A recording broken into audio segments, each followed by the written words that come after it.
ভাই এক জোড়া জুতা দাও না।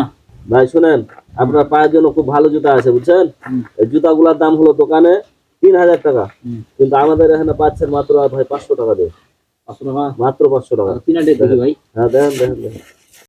এ ভাই এটা ঢিল হয়ে যাবে ভাই। আরে ভাই এটা শীত পড়লে টাইট হয়ে যাবে, এই ভাই না খুব ভালো হবে জুতাটা, আপনি নেন খুব ভালো কত হবে। ভালো লাগছে, ঢিল হয়ে যাবে রে ভাই। এতখানি শীত ঢিল, পড়লে এটা টাইট হয়ে যাবে রে ভাই, কোনো সমস্যা নাই। এতখানি ঢিল। ধুর ভাই কি বলেন, আমার পাও বড় হবে না, এটা আর আর এই ভাই আপনি ঢুকে তুই ওগুলো দেখা তো ওগুলো দেখি। দেখেন এটা জুতা ভালো, এটা হলো আমেরিকান জুতা বুঝছেন। হুম। এটা আপনার মার্কেটে হলো আপনার 10,000 টাকা, এটা 1000 টাকা হলেই পাবেন। দেখেন এটা টাইট হয়ে যাবে ভাই, ঢুকে না। এটা টাইট হয়ে যাবে। আরে ভাই এটা 2-5 দিন পরলে ঢিল হয়ে যাবে।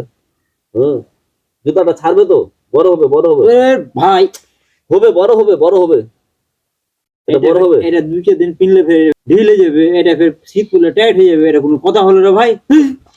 এই ভাই জুতা তো বিক্রি করা ভুল বকছিস না। হট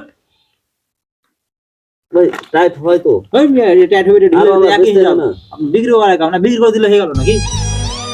দোকানদার গুলো ভালো জানা জেগে যাবে।